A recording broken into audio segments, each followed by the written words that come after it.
안녕하세요. 책 읽어주는 여자 에젤 강미경입니다. 현대판 욥의 고난을 겪으신 김상호 장로님은 그러나 그 고난 덕에 천국과 지옥이 실제한다는 것을 몸소 경험하셨는데요. 그 드라마 같은 이야기 전해드립니다. 내 고향 충북 보은군 속리산면 구병리는 19세기 중엽부터 정감록을 신봉하는 자들이 모여 형성된 마을이다. 정감록은 조선시대 민간에 널리 유포된 예언서다. 구병리는 정감록이 말하는 한국의 환란 중 피난처 10곳 가운데 하나다. 해발 500m의 산중턱에 자리 잡아 물 맑고 공기 좋은 이곳은 100세 이상 장수하는 이들이 많아 장수마을로도 유명하다. 또한 산천이 수려해 충북의 알프스라고도 불린다. 내 아버지는 이곳 서당에서 한문과 예법, 제사법 등을 가르치신 선생님인데 정작 자식인 내게는 글을 가르쳐주지 않았다. 나는 부모님이 지극한 정성을 들인 끝에 환갑이 되어서야 얻은 4대 독자였다. 어렵게 얻은 귀한 아들이 글을 배우지 못하게 한 것은 아버지의 믿음 때문이었다. 그때는 일제강점기였고 이런 난세에 아들이 글을 배우면 제명에 살지 못한다는 아버지의 종교적 확신 때문이었으리라. 내 비록 세상 지식과 학문은 없지만 예수 그리스도 한 분만을 아는 지식에는 소홀함이 없음을 고백할 수 있다. 나는 구병리 산속 마을에서 태어나 그곳에서 결혼했다. 상대는 산 위에 사는 유옥선이라는 아가씨였다. 키는 작지만 유머 감각이 있고 성격이 쾌활했다. 그녀는 내가 21살 때 19 나이로 시집왔다. 동네 사람 모두가 우리 결혼을 축하해 주었고 그날은 동네 잔치로 떠들썩했다. 내가 결혼할 당시 마을에는 70호 정도가 살았는데 우리 마을은 산간지방이라 논농사 짓기가 어려워 산에 가서 땅을 고르고 나무를 태워 불을 놓은 뒤 감자나 옥수수를 심어 먹고 살았다. 쌀은 구경하려야 할 수 없었던 시절, 내가 태어나서 결혼하고 나서도 이 마을에 예수 믿는 이는 한 명도 없었다. 마을 사람들은 하나같이 산제당에 절을 하고 산신을 섬기며 살았다. 그런 속에서도 하나님은 나를 향해 구원의 손길을 준비하고 계셨던 것이다. 예수를 믿기 전 나는 술을 무척 좋아했다. 술 한 말을 지고 가라면 못 가도 마시고 가라면 갈 수 있었다. 술을 좋아하다 보니 싸움판에는 꼭 내가 끼어 있었다. 술 다음으로 내가 좋아하는 것이 바로 노름이었다. 집에 있던 소, 돼지를 내다 파는 것은 예사고 나중엔 일주일간 노름하다 돈이 떨어져 소죽 끓이는 가마솥까지 팔았다. 그렇게 있는 것 없는 것 다 팔고 마누라도 팔 수 있으면 팔 지경이었다. 이렇게 나는 도박의 영에 혼이 빼앗겨 앞을 볼 줄 몰랐다. 노름은 고단한 내 인생에 있어 그나마 낙이고 기쁨이었다. 노름에 집중하다 보면 인생 모든 시름을 잠깐이나마 잊을 수 있었다. 그러나 도박은 돈 없이는 불가능했기에 돈을 구하려고 발버둥 치던 어느 날 나는 그만 노름을 끊어야 한다는 생각이 강하게 들었다. 이대로 계속 가다간 가정이 풍비박산 날 것 같아 큰 결단을 내리게 되었다. 나는 묵직하고 날카로운 도끼를 집어들었다. 그리고 내 오른손 검지를 내리 찍었다. 검지가 힘없이 땅바닥에 떨어져 뒹굴었고 붉은 피가 분수처럼 하늘로 솟구쳤다. 그 후로 나는 한동안 노름을 잊고 농사 짓는 데만 열중했다. 그러나 어느 날 나는 손에 붕대를 감은 채 노름판에 다시 끼어 있었다. 예수를 믿고 깨달아 알게 된 것은 인간이 어떤 일에 대해 아무리 굳은 결심을 해도 하나님의 도우심이 없다면 이룰 수 없다는 사실이다. 하나님을 내 안에 모셔서 악한 영이 떠나가야만 못된 행실을 완전히 끊어버릴 수 있는 것이다. 노름으로 호송세월하고 술에 취해 방구석에 구겨진 신문 조각처럼 잠들어 있는데 복음의 소식이 들려왔다. 아랫마을 조그만 교회에서 전도를 나온 것이다. 우리 마을은 원래부터 정감록을 신봉하는 사람들이 모여 사는 곳이라 전도하러 오는 이도 없거니와 제일 가까운 교회라 해도 2시간을 걸어가야 하기에 이렇게 산속마을까지 전도하러 오기란 쉬운 일이 아니었다. 여기 주인 안 계세요? 전도하는 사람들이 우리 집을 찾아왔다. 무슨 일이요? 술이 채 깨지도 않은 나는 귀찮은 듯 대답했다. 예, 우리는 아랫마을 교회에서 전도 나온 사람들입니다. 예수 믿고 천국 가세요. 나는 기가 막혔다. 세상이 끝나면 그만이지 천국은 무슨 천국이야? 없는 천국 만들어 놓고 헌금 뜯어먹으려고 목사놈이 저런 놈들을 푼 거야. 나는 대뜸 전도자들을 향해 소리쳤다. 천국이 어딨어? 괜한 헛고생들 하지 말고 돌아가시오. 그래도 그들은 돌아서면서 끝내 한마디를 했다. 예수 믿고 천국 가세요. 그런데 어찌된 일인지 그들이 돌아가고도 한참을 그 한마디가 귀에 맴도는 것이다. 예수 믿고 천국 가세요. 예수 믿고 천국 가세요. 예수 믿고 천국 가세요. 계속 들려오는 그 한마디는 밤이고 낮이고 계속 반복됐다. 아는 사람들한테 말을 했더니 나더러 예수 귀신이 붙었단다. 견디다 못해 무당한테 달려가니 그때 전도하러 왔던 교회에 가서 기도를 받고 고치는 수밖에 없어 한다. 나는 즉시 2시간을 걸어 아랫마을 교회를 찾아갔다. 예수 믿고 천국 가세요라는 말이 계속 들려서 못 살겠습니다. 이 소리가 안 들리려면 어떻게 해야 합니까? 전도사라는 분이 미소를 지으며 말했다. 기도받고 예수를 믿으시면 그 소리는 안 들릴 겁니다. 정말입니까? 그러면 저를 위해 기도해 주시고 소리만 안 들리게 해 주십시오. 전도사는 나를 위해 정성껏 기도했다. 살아계신 하나님 아버지, 김상호 어른이 이렇게 먼 길을 걸어 주님을 찾아왔으니 예수님을 믿고 구원 얻어 천국 백성이 되게 하옵소서. 그의 뜨거운 진심이 진지하게 느껴졌다. 기도를 받고 나니 3일간 그렇게 왱왱 들리던 소리가 뚝 멈췄다. 그리고 나는 하나님을 믿게 되었다. 지금도 나는 그 깊은 산중까지 복음을 들고 와 전해준 그분들께 감사의 뜻을 전하고 싶다. 그 전도자들이 없었다면 내가 과연 술과 노름을 끊고 예수를 믿을 수 있었을까? 복된 소식을 가져오며 구원을 선포하며 내 하나님이 통치하신다 전하는 자의 산을 넘는 발이 어찌 그리 아름다운고. 이사야 52장 7절. 교회에 등록하고 돌아와 잠을 자는데 꿈속에 아버지가 나타났다. 아버지의 얼굴은 진노로 가득했다. 아버님, 웬일이십니까? 이 괘씸한 놈, 산신도 버리고 애비도 배신하고 예수를 믿어? 어디서 났는지 아버지 손에는 날카로운 가위가 들려 있었다. 나는 도망갈 틈도 없이 아버지가 들고 계시던 가위에 발가락 6개가 싹둑 잘리고 말았다. 식은땀을 흘리며 잠에서 깼다. 비록 꿈이었지만 내게 심상치 않은 일이 생길 거란 느낌을 지울 수 없었다. 발가락은 자손을 상징한다 했거늘 행여 우리 아이들에게 무슨 일이 생기는 건 아니겠지? 나중에 예수 믿고 나서야 알게 되었지만 꿈속의 아버지는 아버지의 모습으로 변장하고 나를 찾아온 마귀였다. 주일 아침 7시에 집을 나서면 9시경에야 교회에 도착해 예배를 드린 지 한 달쯤 되었을까.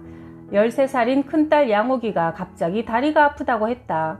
침 잘 놓는다는 사람을 찾아가 침을 맞아도 소용없었다. 그렇게 며칠을 근심으로 보내던 차에 양옥이가 이상한 말을 했다. 아버지, 나 이제 죽을 거예요. 하나님이 나를 부르세요. 엄마, 아랫마을 교회 전도사님을 불러 저를 위해 예배를 드려주면 좋겠어요.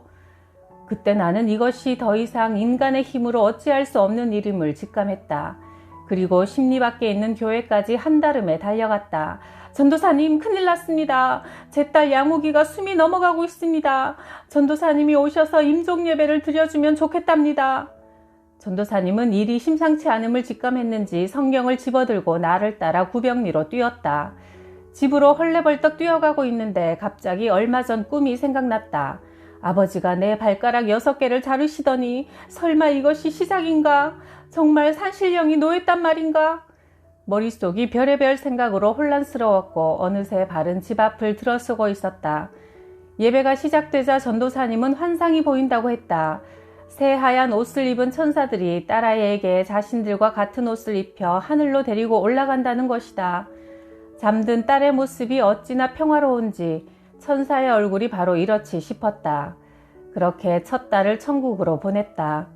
옛날 충청도 지역에선 애들이 죽으면 매장하는 대신 돌무덤을 만들었다.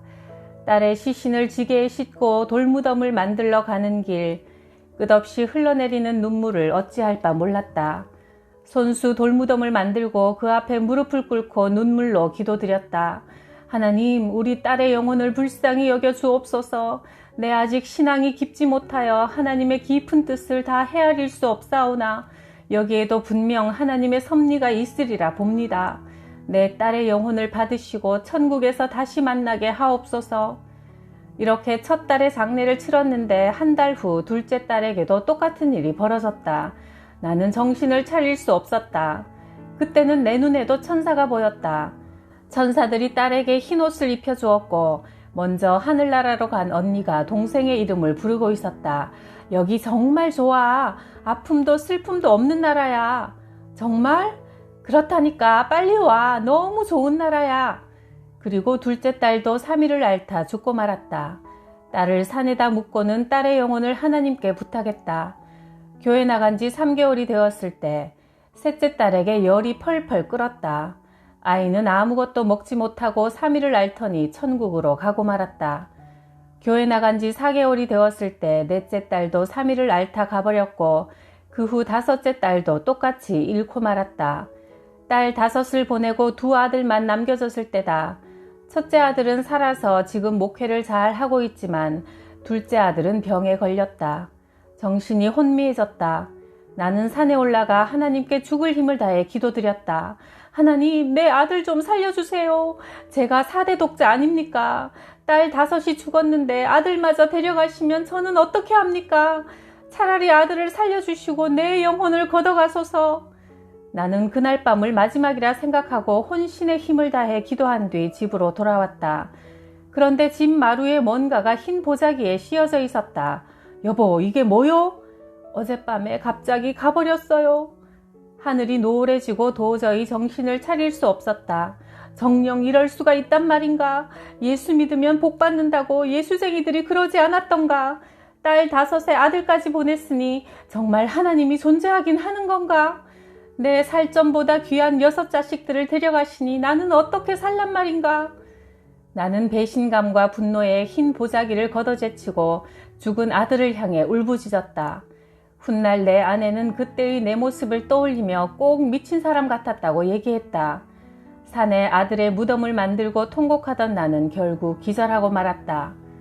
말하기 좋아하는 동네 사람들은 이구동성으로 떠들어댔다.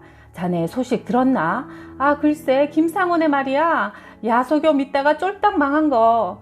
우리 동네 산신을 배신하고 서양 종교 믿다가 애들 6이 죽었지 뭔가. 산신령이 노하신 게지. 우리도 잘못하다 김상원의 꼴 나는 거 아니여? 그러게 지극정성으로 섬겨야지 어디 무서워서 살겠나? 조상 대대로 모셔온 산신을 배신하더니만 꼴 좋네. 아예 그 집안은 씨가 말라버렸어. 서양 귀신 옴붙을까봐 동네 사람들은 나와 마주칠 때마다 돌아가거나 거리를 두고 걸었다. 예수를 믿었으면 집안이 잘 풀려야 동네 사람들한테도 떳떳할 텐데 오히려 예수 때문에 핍박받는 입장이 되었다. 처음으로 이 산동네에 예수 믿는 집이 나왔는데 상황은 세상 사람들이 기대하는 복과는 거리가 멀었다. 그야말로 우리 집은 죄인 아닌 죄인 신세였다. 사람들이 종일 나더러 하는 말이 네 하나님이 어디 있느냐 하니 내 눈물이 주야로 내 음식이 되었도다. 시편 42편 3절. 나는 예수를 믿고 1년 만에 6자녀가 죽는 고통을 체험했고 구약 성경의 욥은 10자녀가 죽었다. 어찌 내가 당하는 이 환난을 욥에 비할 수 있겠냐마는 하나님께서 딸 5을 데려가시고 이제 아들마저 부르셨을 때 이미 나는 제정신이 아니었다. 넋이 나가 있었고 숨쉬고 있되 살아있는 게 아니었다. 언젠가 나는 사랑하는 자녀가 교통사고를 당해 병원 앞에서 실성하다시피 한 어떤 엄마를 본 적 있다. 그런데 나는 이런 상황을 1년 동안 6번이나 겪었으니 그 고통이 어떠했겠는가. 교회에서도 뭐라 내게 설명해 줄 수 없었고 가족, 친지, 동네 사람들은 대놓고 미친놈이라 욕했으며 예수 믿으면 저렇게 망한다는 샘플이 되고 만 것이다. 나 역시 예수 믿은 지 얼마 안 되는 초신자 때라 사방에서 불어닥치는 이 환난의 폭풍을 어떻게 감당해야 할지 몰랐다. 인간의 힘으로는 버텨낼 수 없는 한계에 이르러 아들의 무덤 앞에서 통곡하다가 기절한 내게 또 다른 세계가 열렸다. 나는 평소에 이승과 저승 사이는 먼 줄만 알았고 결코 나와는 상관없는 세계라 여기고 살았다. 전도자들이 예수 믿고 천국 가세요 말할 때 그것을 심각하게 받아들여 사후 세계에 대해 두려움을 가지고 전도자들의 말을 경청하는 사람은 얼마나 될까? 대부분 롯의 사위가 그랬던 것처럼 농담으로 받아들이고 너나 믿어라 한다. 나 또한 교회의 전도사님이 설교 중에 천국과 지옥에 대해 말씀을 전하셔도 피부에 와닿지 않았던 게 사실이었다. 그러나 내게 하나님은 천국과 지옥이 실제한다는 사실을 아들의 무덤 앞에서 보여주셨다. 내 개인적 영적 체험을 통해 한 사람이라도 예수 그리스도께 돌아와 구원받을 수 있기를 바란다. 내 나이 이제 90을 향해 달려가고 있으니 이 생의 삶도 그리 길지 않으리라 본다. 아들의 무덤 앞에서 기절한 후 다른 세계가 내 눈앞에 열렸다. 눈앞에 낡은 초가집 한 채가 나타나고 내가 어느새 그 마루에 앉아있는 게 아닌가. 머리끝부터 발끝까지 떨려오기 시작해 걷잡을 수 없는 상태에까지 이르는 순간 대문이 삐거덕 열리며 영화에서나 보던 마귀가 셋씩이나 나타난 것이다. 얼굴은 사람의 모습이나 몸은 쑥검댕이처럼 새까맣고 지저분한 머리카락은 땅에까지 질질 끌리고 있었다. 그중 한 놈이 누런 공책을 뒤적이며 대뜸 내 이름을 부르는 것이다. 김상호! 오늘 네가 죽은 날이야. 뭐라고요? 내가 죽다니요? 제가 언제 죽었습니까? 지금 이렇게 살아있는데요. 이놈아, 아까 네 아들 무덤가에서 통곡하다 숨이 끊어져 여기 오지 않았느냐? 아닙니다. 네, 비록 예수 믿은 지 얼마 되지 않았지만 예수 믿으면 죄악 가운데 구원해 주신다고 들었습니다. 예수님 때문에 6남매를 잃었어도 내 신앙만은 변절치 않았으니 나는 천국에 가야 할 사람이고 거기서 제 아이들을 다시 만나야 합니다. 그러자 두 번째 마귀가 도깨비 방망이로 나를 내리쳤다. 그 무서운 쇠방망이가 하늘 높이 솟으며 나를 향해 날아올 때 나는 반사적으로 젖먹던 힘을 다해 주여! 한마디를 부르짖었다. 이 소리는 내가 이승에서 기도할 때 또 위급한 상황을 맞았을 때 하는 제일 짧은 형태의 기도였다. 내가 외친 주여! 소리는 천지를 울렸고 흉악한 마귀들도 뒤로 나자빠졌다. 하늘에 계신 하나님께서 내 목소리를 들으셨으리라. 태산이 떠나갈 듯한 주여! 한마디가 울림과 동시에 내 앞에 큰 산 하나가 나타났고 어떤 위험 있는 분이 큰 소리로 김상호를 데리고 가지 말고 그 윗집에 사는 여자를 데려가라 하고 말했다. 그러자 마귀 3마리가 우리 집 윗집으로 달려가는 것이다. 마귀들끼리 하는 소리가 들렸다. 너 죽은 놈 주소 확인하고 데려오는 일을 1000년도 넘게 하지 않았느냐? 다시는 이런 실수가 있어서는 안 돼. 대장님, 제 실수가 아닙니다. 김상호의 주소와 그 윗집 주소가 똑같습니다. 그래서 이런 일이 생긴 겁니다. 우리가 실수해서 사람을 잘못 데리고 왔으니 하늘에서 들려온 음성대로 김상원의 윗집 여자네 집으로 즉시 달려가야 한다. 이 말이 떨어지기 무섭게 마귀 3놈은 번개처럼 윗집으로 날아갔다. 그 모습을 보고 있는 것만으로 온몸이 전기에 감전된 듯 찌르르 떨려왔다. 그 집에는 여자 하나가 오랫동안 병으로 앓다가 수명이 다해가고 있었다. 그 여자는 생전 보지도 듣지도 못한 지옥 사자를 보고는 온몸을 바르르 떨며 두 손을 모아 싹싹 비는 것이다. 그렇다고 마귀들이 용서해 줄 것 같지는 않았다. 첫 번째 마귀가 새꼬챙이 달린 신발로 병들어 파리한 여자의 목을 짓눌러 버리자 그녀는 숨이 넘어갈 듯 드르럭 드르럭 한다. 그런 고통이 계속되다가 그녀 안에서 새까만 사람 하나가 톡 하고 밖으로 빠져나왔다. 그녀의 영혼이라는 생각이 들었다. 마귀들은 서둘러 쇠사슬로 그 여자의 손을 묶더니 질질 끌고 갔다. 그녀는 안 끌려가려고 발악했지만 때는 이미 늦은 것이다. 사람이 한 번 죽는 것은 정해진 일이요. 죽은 후에는 심판이 있다는 히브리서 9장 27절 말씀을 그때처럼 실감나게 느껴보기는 처음이었다. 그 여자는 결국 마귀 3마리에게 끌려오더니 끝도 없는 낭떠러지 및 영원히 타오르는 불길을 보게 됐다. 그때 그녀의 애절한 소리가 들려왔다. 나는 왜 이 세상에 살 때 예수를 영접하지 못했나? 전도자들이 우리 동네까지 와서 예수 믿으라고 외쳤건만 왜 나는 그 소리를 듣지 못했나? 내가 어떻게 저 영원한 유황불 속에서 살 수 있단 말인가? 그러나 이제와 후회해도 소용없었다. 그중 제일 힘센 마귀가 벼랑 위에서 그녀를 향해 발길질을 했다. 그녀가 지르는 비명소리를 나는 차마 들을 수 없어 귀를 막아버렸다. 너희가 마땅히 두려워해야 할 자를 내가 너희에게 보이리니 죽은 후에 지옥에 던져 넣는 권세 있는 분을 두려워하라. 내가 참으로 너희에게 말하노니 그분을 두려워하라. 누가복음 12장 5절 말씀. 우리 한국 종교의 뿌리는 수천 년 동안 내려오는 무속이었다. 150년 전 한국 땅에 선교사가 오기 전까지는 동네 어귀에 장승을 세워놓고 오가며 복을 빌었고, 또 오래된 나무와 돌들, 해와 달과 별에게 엎드렸고, 어부들은 바다의 용왕을 숭배했다. 내 고향 충남 보은군 속리산면 구병리도 정감록을 신봉하는 사람들이 모여 산신을 섬기며 살던 곳이라 우리 집안도 여느 집과 다름없이 하나님을 모르는 가정이었다. 식구들 중 내가 예수를 맨 처음 믿은 사람이다. 내 누님이 무당이고 장모님이 무당이고 처형이 무당이며 외사촌 동생이 박수에다 조카 중에도 무당이 있는 무속인 집안이다. 제일 가까운 교회가 걸어 2시간 거리인 아랫마을에 있으니 나는 동네 사람들이 잘 찾지 않는 마을 공동묘지를 기도처로 삼고 밤이면 공동묘지를 찾아가 하나님께 부르짖었다. 살아계신 하나님, 저를 우상 숭배 가정에서 불러주시고 이제 하나님을 섬기게 되어 얼마나 감사한지 모릅니다. 이 동네는 전체가 산신령을 섬기는 곳입니다. 지금 저희 가정에서만 하나님을 섬기는데 보통 어려운 것이 아닙니다. 구병리 마을이 언젠가는 다 예수를 영접하는 마을이 되게 하시고 그러기 위해서는 이 동리에 교회가 세워져야 하겠습니다. 이런 내용의 기도를 두려움을 없애기 위해 목이 터져라 밤새 부르짖었다. 그렇게 하다 보면 동쪽 하늘에 태양이 떠오르는 것이다. 그러던 어느 날 밤 계속 기도를 하는데 머리가 뜨거워지면서 가슴이 뜨거워지고 온 몸이 불덩이로 변하는 게 아닌가. 그리고 동시에 내 손에 태산이라도 부술 듯한 강한 힘이 왔다. 이 밤에 하나님께서 성령 세례를 주신 것이다. 나는 그날을 내 생일이라 말하고 싶다. 내가 진정 거듭난 날, 하늘의 시민권을 받은 날, 그날의 경험만 생각하면 지금도 온 몸이 뜨거워지는 것이다. 그날 밤 성령이 뜨겁게 임할 때 환상도 보게 되었다.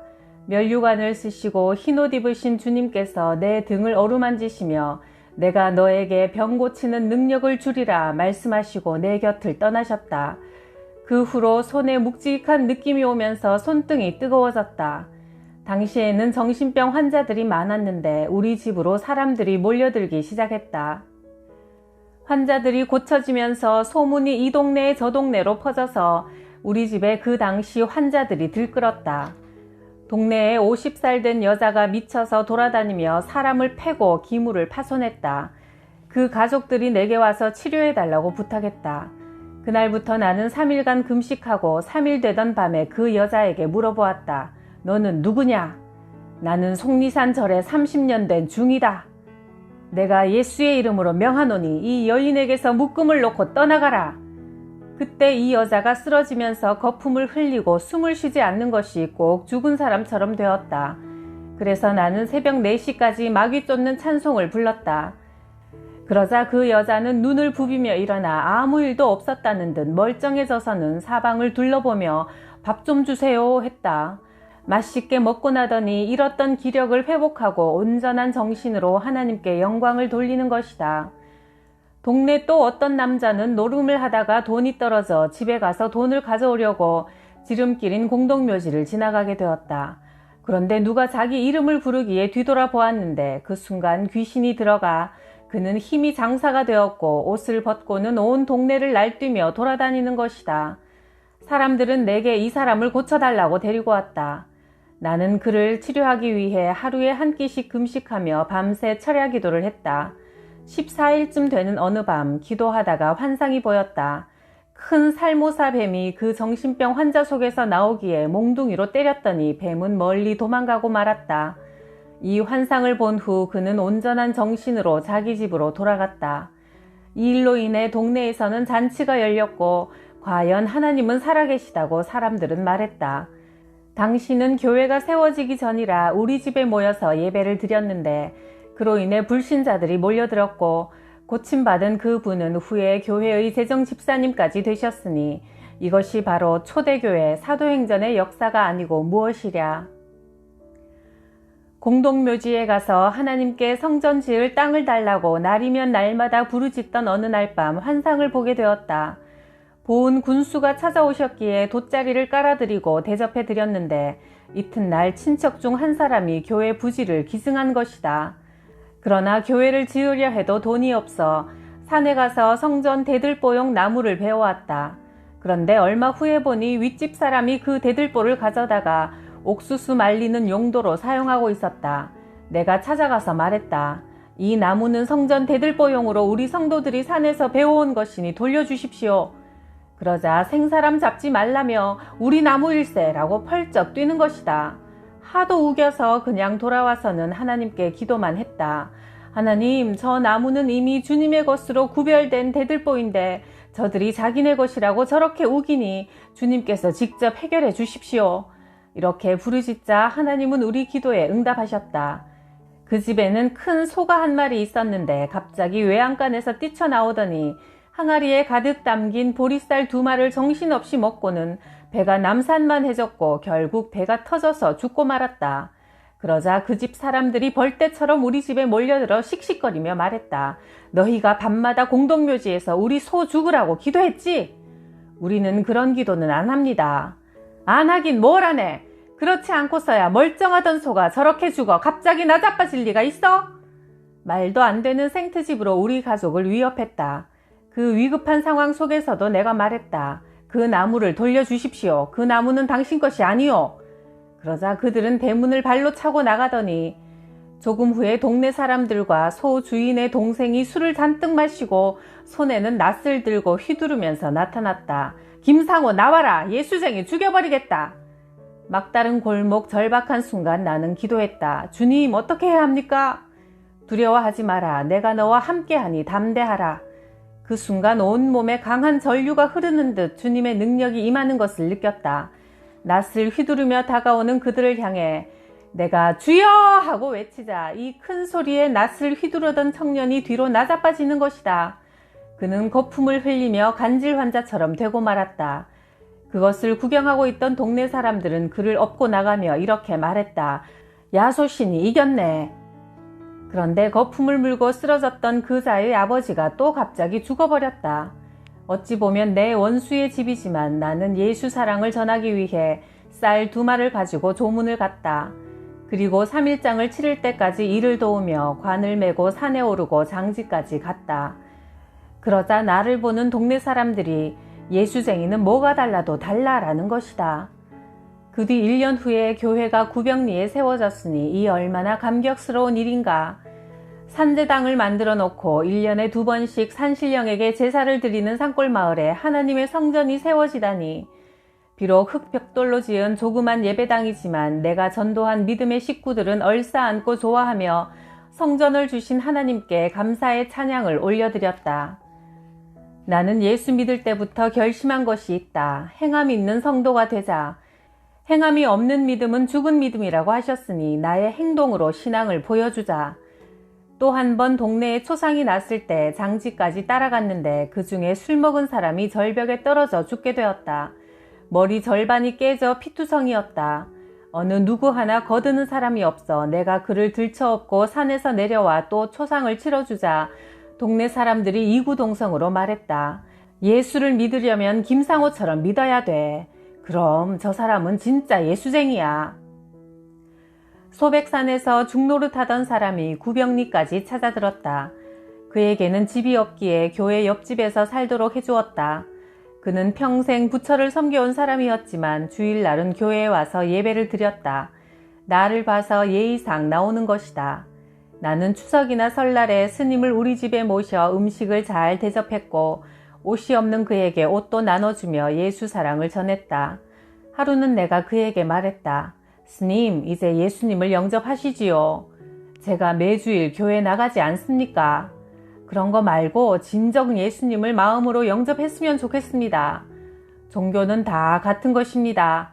서울이 종착역이라면 보은에 가서 버스 타고 갈 수도 있고 구병리에서 걸어서 서울까지 갈 수도 있는 것이지요. 목적지는 다 같은데 길만 다를 뿐입니다. 그러면 길이 각자의 종교라는 말씀인가요?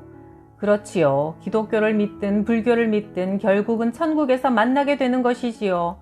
아닙니다, 스님. 스님은 지금 잘못 알고 계십니다. 아니라니요. 분명 나는 그렇게 알고 확신하고 있습니다. 제가 매주일 교회 나가는 것도 종교 다원화의 일환으로 나가는 것입니다. 교회 안에도 부처님이 계시거든요. 스님, 그렇지 않습니다. 천국 가는 길은 오직 하나, 예수님을 통하지 않고는 구원받을 수 없습니다. 예수쟁이들은 독선이 아주 심합니다. 예수 아니면 안 된다니요. 독선이라고 생각하셔도 어쩔 수 없습니다. 그러나 예수를 믿어야만 구원받을 수 있습니다. 그런 말씀이 대체 어디에 있습니까? 예, 성경 요한복음 14장 6절에 내가 곧 길이요 진리요 생명이니 나를 통하지 않고는 아버지께로 올 자가 없다라고 하셨습니다. 그러면 내가라는 그분이 예수라는 분이십니까? 그렇지요. 그분이 바로 예수님이시지요. 그렇다면 생각해 보겠습니다. 스님, 시간이 없습니다. 공자님은 아침에 도를 깨달으면 저녁에 죽어도 좋다고 했습니다. 참 진리를 깨달았다면 시간을 지체하지 않고 받아들여야 한다는 말입니다. 스님 연세도 있으시니 언제 하나님이 부르실지 모릅니다. 그럼 제가 곧 죽을 것 같습니까? 그것은 누구도 장담할 수 없지요. 그러면 내가 어떻게 하면 됩니까? 지금 예수 그리스도를 내 인생의 주인으로 영접하셔야 합니다. 그럼 그 다음은 어떻게 되는 겁니까?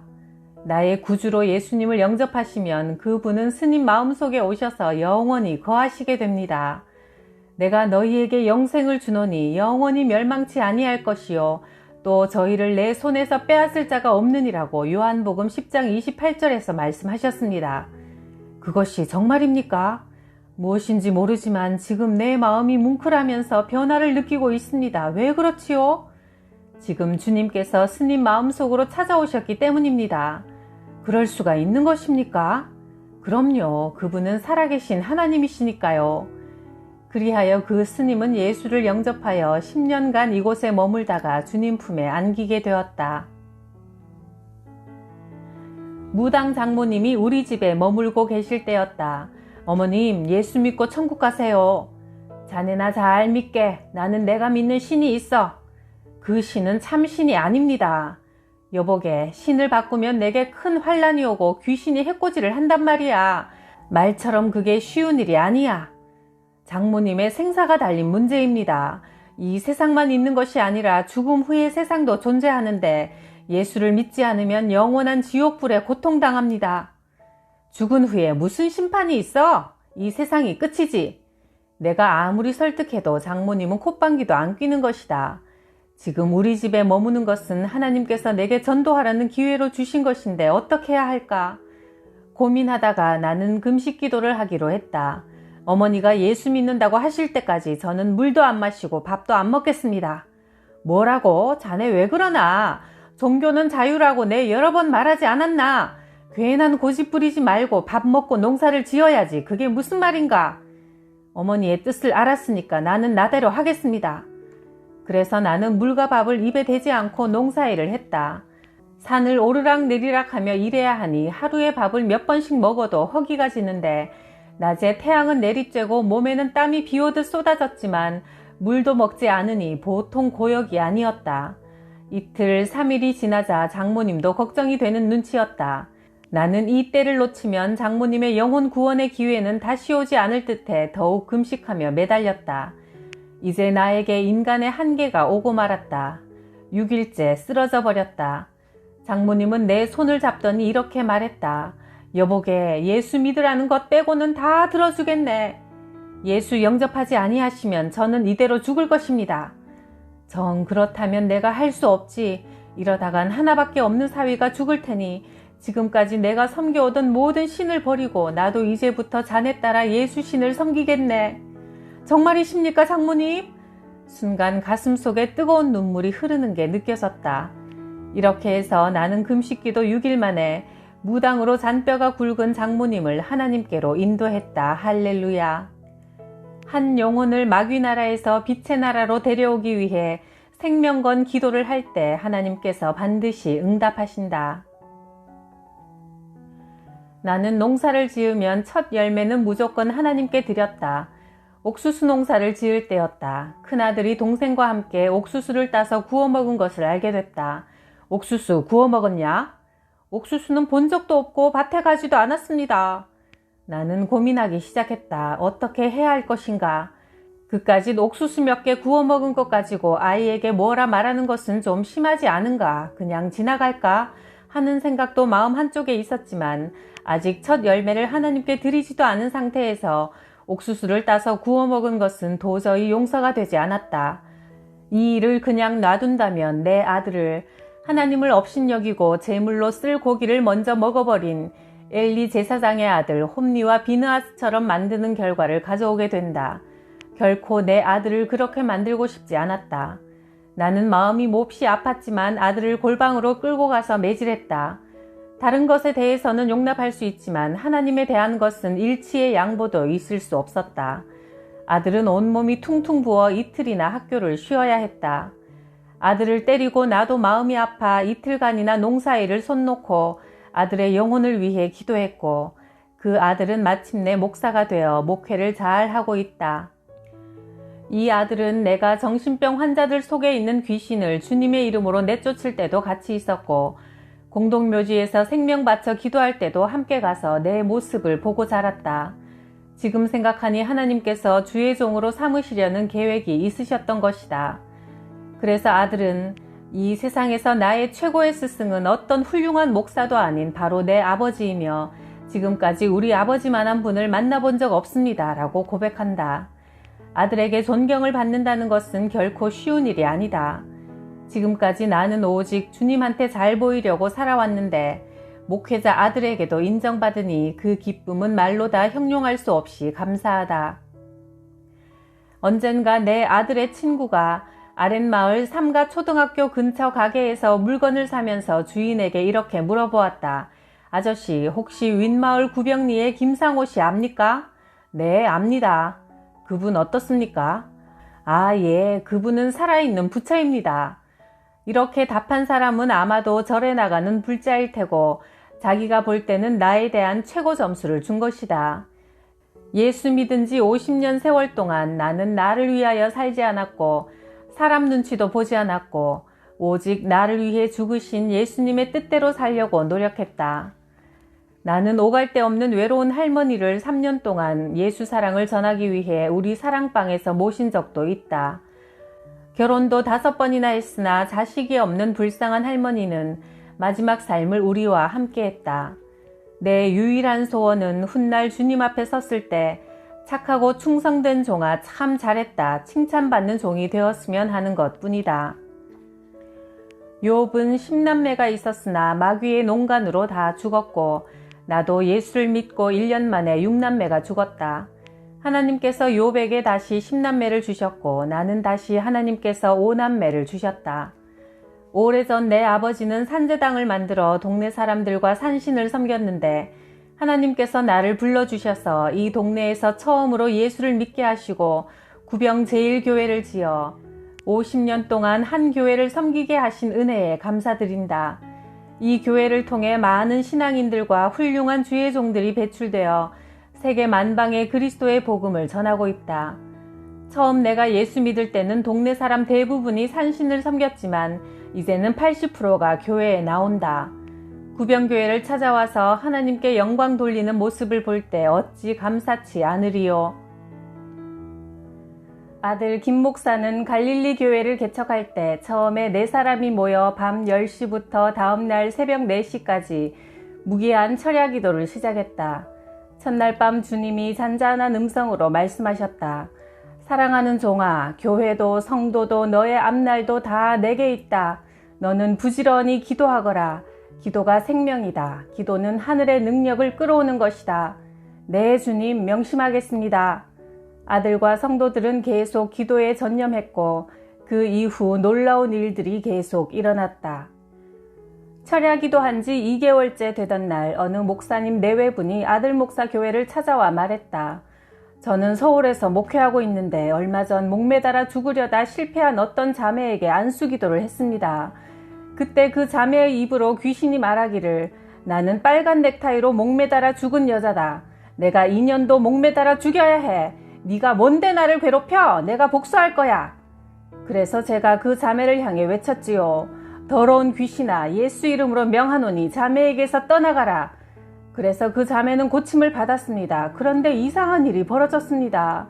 제 아내가 밤 12시에 저의 빨간 넥타이로 목을 맨 겁니다. 제가 놀라서 얼른 넥타이를 풀었습니다. 제가 이 광경을 마냥 못 보았으면 우리 아내는 죽었을 겁니다.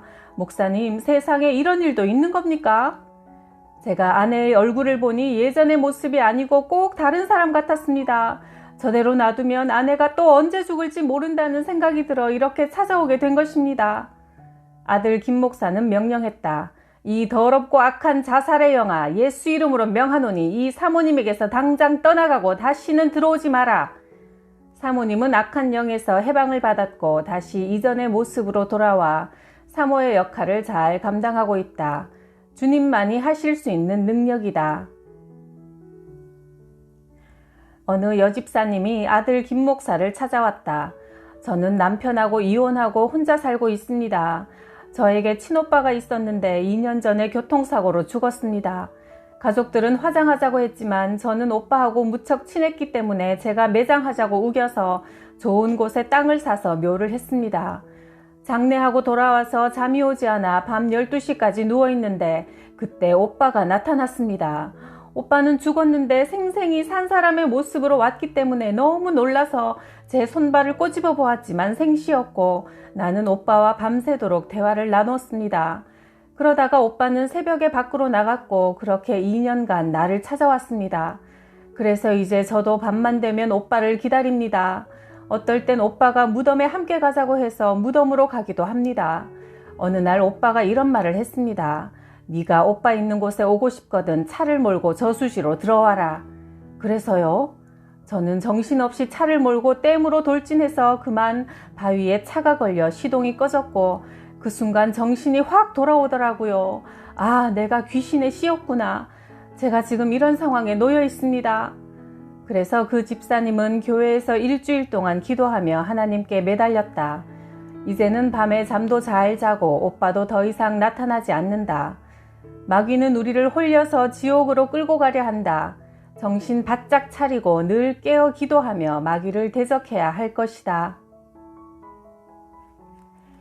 대전에 사는 이 집사님이라는 분이 아들 김 목사에게 부탁하여 신방을 가게 되었다.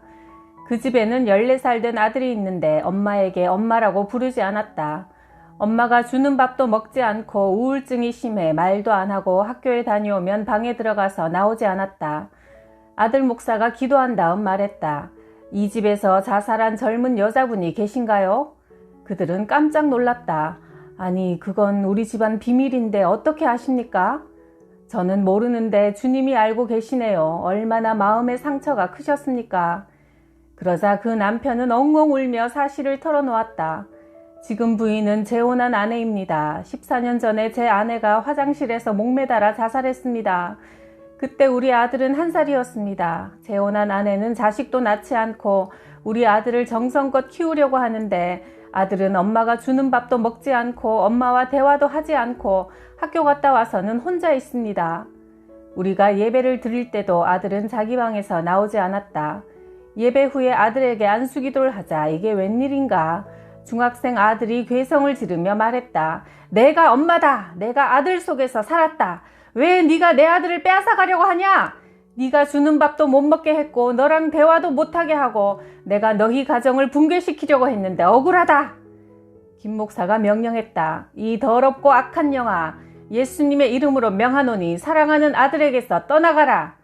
그때 아이가 쓰러졌고 한참 만에 깨어나면서 한 첫마디가 엄마였다.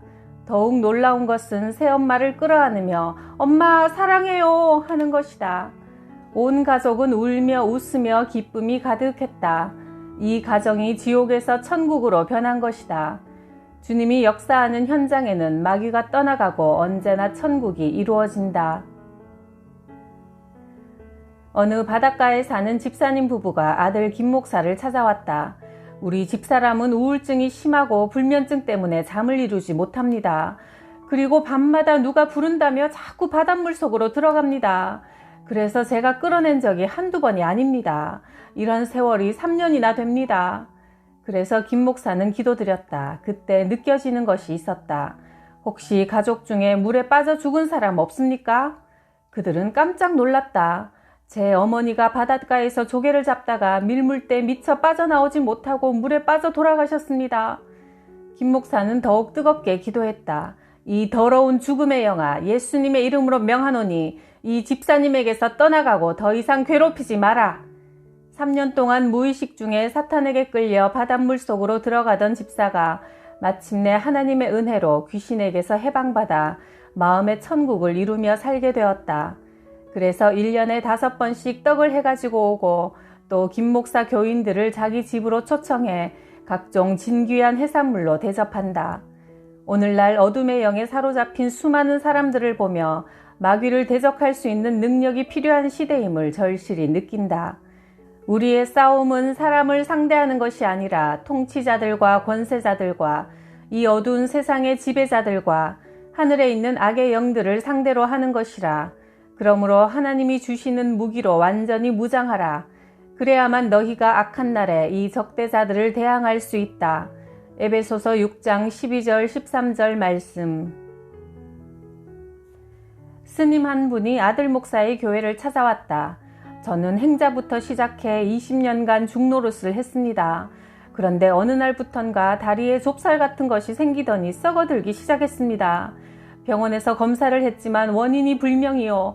2년 만에 다리 수술을 4번이나 했는데도 또 썩어가니 목사님 저 좀 살려주십시오. 아들 목사는 스님을 위해 기도했다. 더러운 질병의 영아, 사랑하는 아들에게서 떠나가고 다시는 들어오지 말라. 스님도 살기 위해 힘차게 아멘 했다. 역사가 일어났다. 악한 영은 떠나가고 이유도 없이 썩어가던 다리는 말끔히 고침받았다. 믿는 자들에게는 이런 표적이 따르리니 곧 그들이 내 이름으로 귀신을 쫓아내며 마가복음 16장 17절. 은퇴하신 어떤 노 목사님이 이제 얼마 후 하나님 앞에 서게 될 텐데 전도도 못하고 가면 책망받을 것이다 생각했다. 그래서 내가 쓴 책 깡통을 차고 빌어먹어도 지옥만은 가지 마라를 100권 구입하여 전도하기로 마음먹고 지하철역에서 나누어 주었다. 그때 어느 스님이 책을 받아갔는데 그날 밤 책을 읽고는 흥분을 감출 수 없었다. 이런 기쁨은 평생 처음 느끼는 것이었다. 다음 날 출판사로 연락을 해서 이런 고백을 했다. 저 승복 벗기로 했습니다. 오늘에야 참 진리를 알게 되었으니 30년간의 중생활을 접고 이제 참 신이신 하나님께 돌아옵니다. 만약 제가 이 책을 만나지 않았다면 아직도 저는 방황하며 진리를 찾고 있을 것입니다. 이제 한 걸음씩 참 진리이신 하나님을 향해 나아가겠으니 저를 위해 기도해 주시기 바랍니다.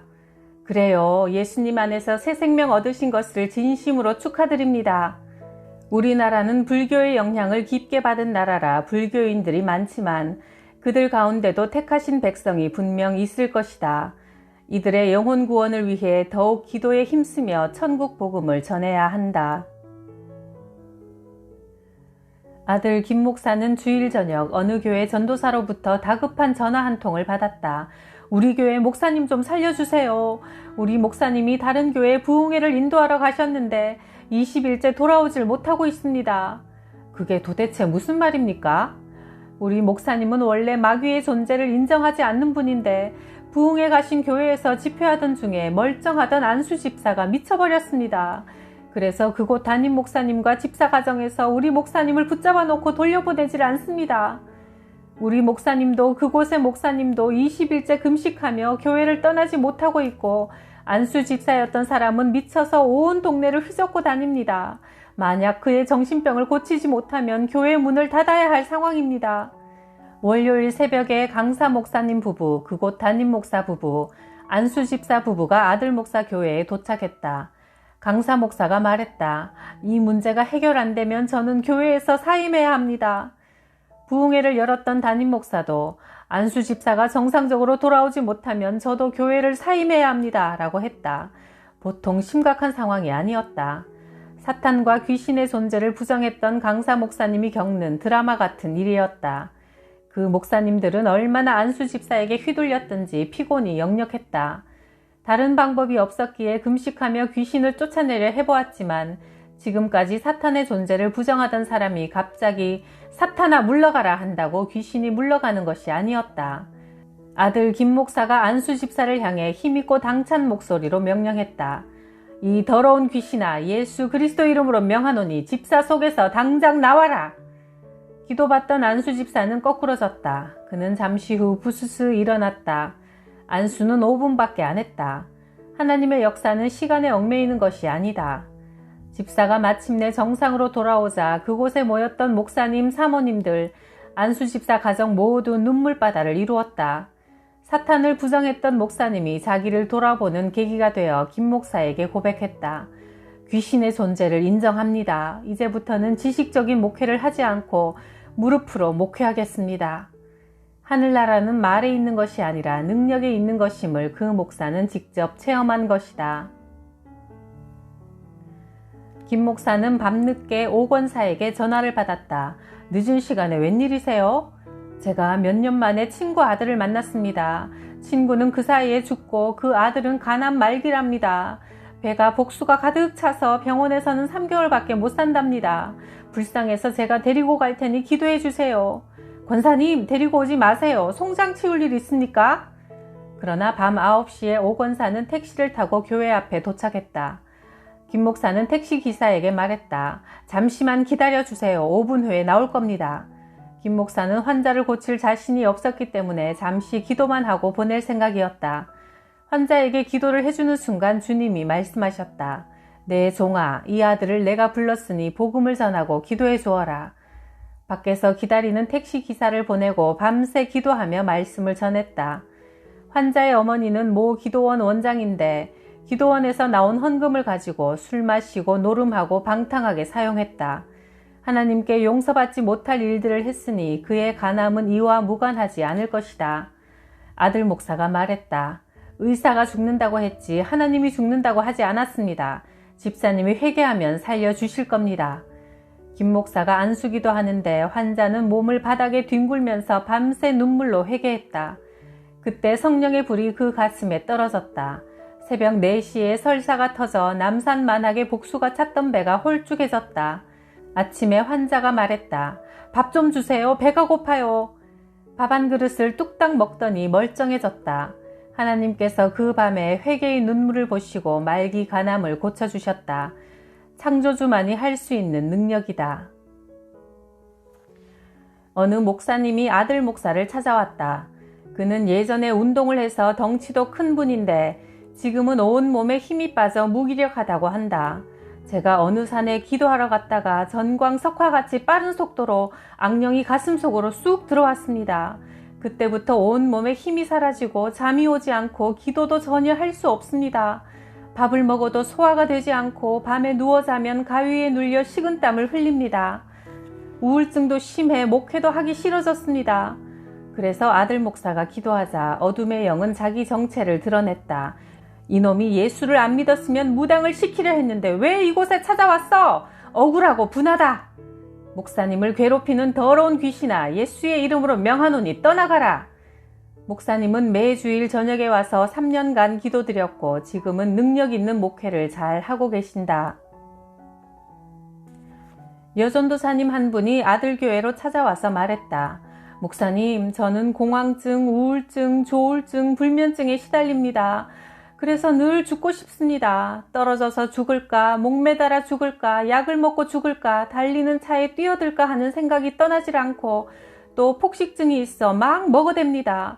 밤에 무엇을 먹지 않으면 불안합니다. 저는 신학교와 대학원도 졸업했고 TV 방송국에서 10년간 근무한 적도 있습니다. 아들이 하나 있는데 저와 똑같은 모습으로 고통당하고 있습니다. 김 목사가 기도하자 어떤 소리가 들려왔다. 너는 신을 받아 내 제자가 되어야 한다. 작두를 350개를 타야 한다. 네 아들도 신을 받아 박수가 되어야 한다. 김 목사가 명령했다. 이 더러운 귀신아, 예수님의 이름으로 명하노니 사랑하는 딸에게서 떠나가고 다시는 들어오지 마라. 김 목사는 전도사님의 아들에게도 기도했다. 젊은 아들을 괴롭히는 악하고 더러운 영아, 내가 예수님의 이름으로 명하노니 당장 떠나가라. 이 가정의 어둠이 떠나가고 광명한 빛이 들어왔다. 전도사님은 신앙생활을 잘 하고 있고 아들은 완전한 새 사람이 되어 군복무를 잘 하고 있다.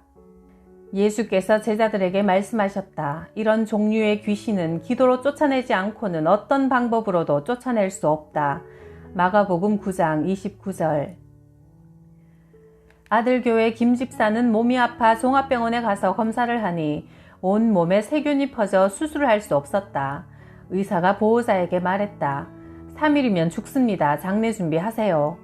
김 목사가 중환자실에 가서 보니 김 집사 어머니가 김 목사의 손을 잡고 통곡했다. 목사님, 제발 우리 딸 좀 살려주세요.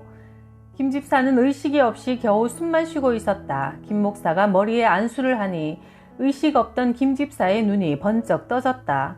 그리고 3일 후에 일반실로 옮겼다.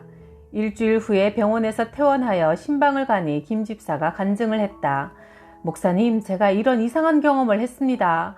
시커먼 옷을 입고 키가 장대같이 큰 사람들이 제 양쪽 팔을 붙잡고 어두운 곳으로 끌고 가고 있었습니다. 그런데 누가 내 뒤통수를 탁 내리쳐서 뒤돌아보는 순간 검은 옷 입은 사람들은 다 사라지고 저는 눈을 번쩍 뜨게 되었는데 그때 목사님이 내 머리 위에 손을 얹고 기도하고 계셨어요. 의사는 3일 후에 죽음을 예고했어도 하나님이 살리고자 마음먹으면 죽을 사람도 살리시는 것이다. 어느 여성도가 아들 목사를 찾아왔다. 저는 우울증이 심한 데다 불면증도 있어 잠을 자지 못합니다.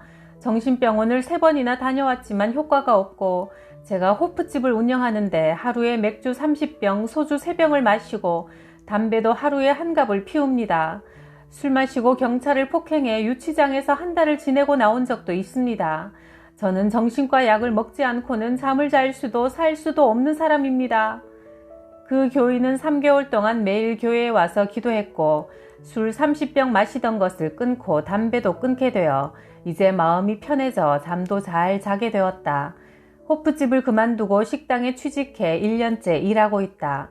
그 성도의 소원은 돈 벌어서 미장원을 개업해 손님들에게 복음을 전하며 사는 것이다. 그가 만약 주님을 만나지 못했다면 그의 삶은 얽힌 실타래처럼 계속 꼬이다가 마침내 툭 끊어져 버렸을 것이다.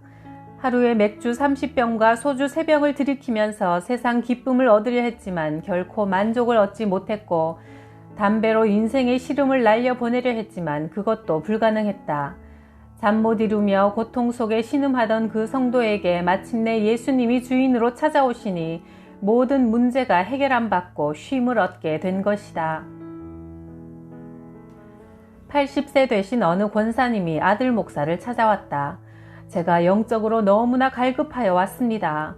기도원도 가보고 큰 교회도 다녀봤지만 영적 시원함이 없습니다. 목사님, 이곳에 머물며 기도하고 싶습니다.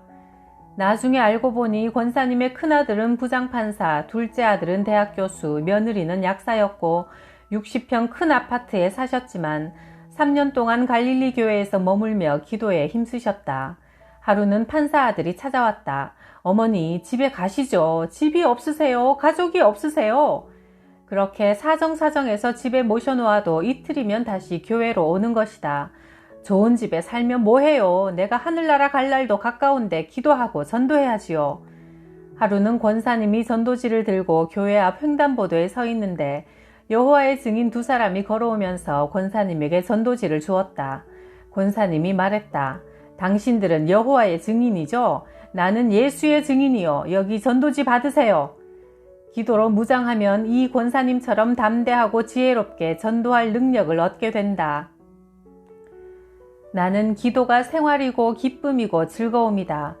기도를 내게서 빼앗아 간다면 전부를 가져간 것이다. 기도는 내게 한평생 살아오는 동안 모든 문제를 해결하는 원동력이 되었다. 기도가 없다는 것은 망망대해에 노가 없다는 것이고 자동차에 엔진이 없다는 것이다. 천국은 밤이나 낮이나 주님께 기도하던 사람들이 모여와 있는 곳이다. 그러니 세상이 어렵다고 낙심하지 말고 끝까지 기도하면 승리할 수 있다. 초등학교 다니던 첫째 아들이 언젠가 내게 말했다.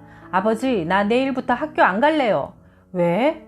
옆자리 친구가 매일 찐빵을 1개씩 가져와서 혼자서만 야금야금 먹으면서 놀려요. 같이 공부한 지 3개월이나 됐는데도 절대로 주는 법이 없어요.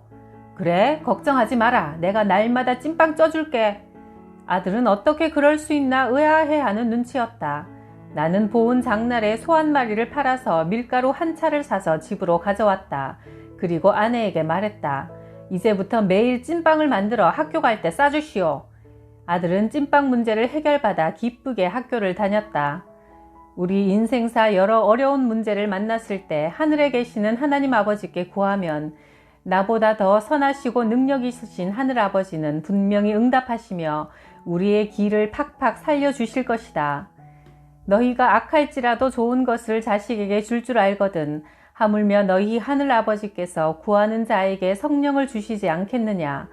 누가복음 11장 13절. 아들이 목회하는 교회는 23년 동안 한 번도 문을 잠근 적이 없다. 처음엔 앰프, 키보드 등이 분실된 적이 있지만 지금은 아무것도 훔쳐가지 않는다. 하나님께서 밤낮 기도하는 교회는 지켜주신다. 낮이나 밤이나 성도들의 기도 소리가 끊이지 않는다. 기도하다가 배고프면 밥 먹으라고 항상 주방문도 활짝 열려 있고 밥통에는 밥을 가득히 해놓는다. 교회는 닫힌 창고가 아니다. 열어놓아 기도하는 집으로 만들어야 한다. 누군가 죽으러 가다가 교회가 있어 마지막으로 들어왔는데 문이 닫혀 있어 기도하지 못하고 인생을 비참하게 마무리한다면 그것은 교회의 역할을 다 하지 못한 것이다. 교회는 기도하는 집이 되어야 할 것이다. 살기가 편해진 세상이지만 영적 문제는 오히려 더 심각해지는 것 같아요. 주변에 우울증, 불면증, 자살 충동 등으로 시달리는 분들이 알게 모르게 많은데요. 이런 영적 싸움에서 승리하는 길은 기도밖에 없다는 예수님의 말씀을 기억하고 기도하기 좋은 이 가을에 더욱 기도에 힘써야겠습니다. 구독, 좋아요, 댓글에 응원과 사랑 덕에 저는 힘이 납니다. 감사해요.